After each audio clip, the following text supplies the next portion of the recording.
Our first speaker is Tim Helweg-Larsen, who is the CEO of Energy Bank and previously the director of the Public Interest Research Center.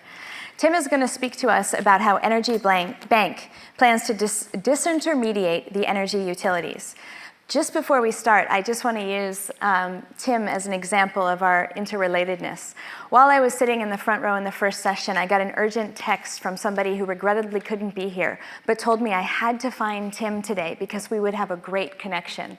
I had to laugh because, of course, we're very much going to meet today. Tim, over to you. Thank you. Can I use the clicker? Absolutely. Great. Great. Hi, folks. 3 minutes isn't very long. Energy Bank is a new company, a breakthrough company we plan it to be. And the vision is for energy to be clean and owned by people. So our plan for doing this is to allow people to own the clean energy infrastructure of the country and to receive dividends in electricity over the national grid and deducted from their electricity bill. So there's a lot of context behind all of this. There's a lot of breakdown context.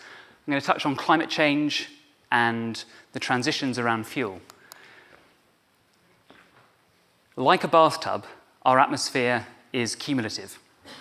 And turning down the tap on carbon emissions into that bathtub, a little or even a lot isn't good enough. We're going to have to turn it off completely or the duck gets it.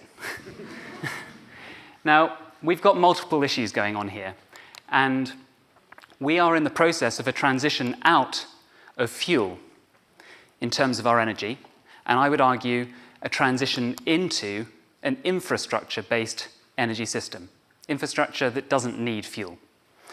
And there are opportunities around this.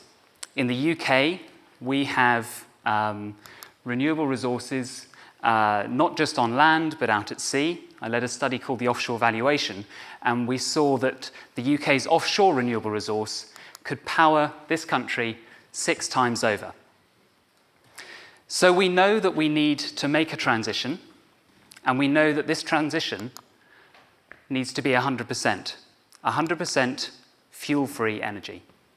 And given that this stuff is going to be built, and all of us as energy users are going to end up footing the bill, we might as well end up owning it.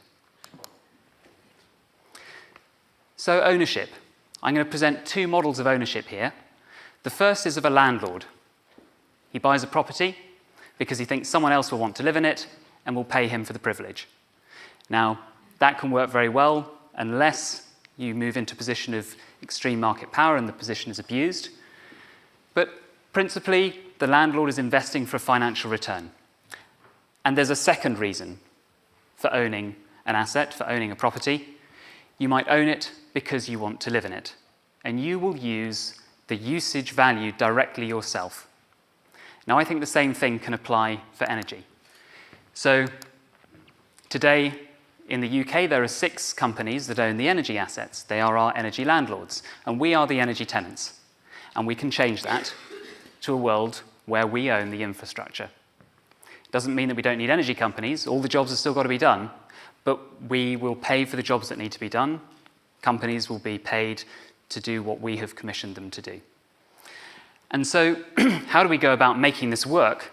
How does Energy Bank go about helping this to get off the ground?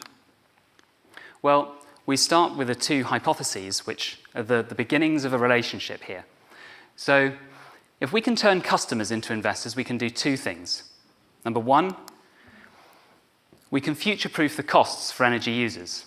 So rather than, again, go back to the housing analogy, if, as in energy, your bills have been rising 50% in the last 5 years and you're concerned that they're going to keep on going up, you may like to future-proof your costs, and owning the infrastructure is a way to do that. The second is that this could unlock new capital, either in equity directly from energy users in the same way that a householder goes to buy a house, or indirectly in that you commit to a string of long-term payments and again unlock capital to that infrastructure. And to just put some numbers on this, the UK offshore wind industry today has a project pipeline of £75 billion.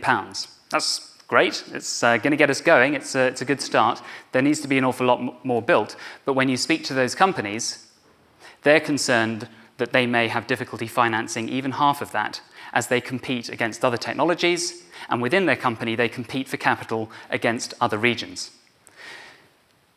Faced against that 75 billion, if you look at the equity that householders, I'm not one of them, but householders in the UK own in the UK's housing infrastructure, we own 45% of the of the housing infrastructure, and it's worth £2 trillion. I'm noticing there's someone to my left, so I probably better hurry up. £2 trillion of equity we own in our homes. So there's a lot to play with.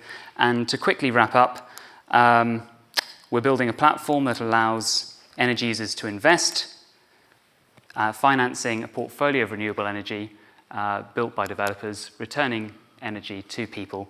And I think I'll rattle through my final one, which is that the ultimate benefits to people are that we're going to be able to provide people with fixed price power over the long term.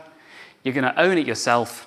If you move house, you can take it with you, and ultimately you're doing something more than just for yourself. You can leave it to your children or leave it in your will. So thank you very much. I look forward to Energy Bank coming to you.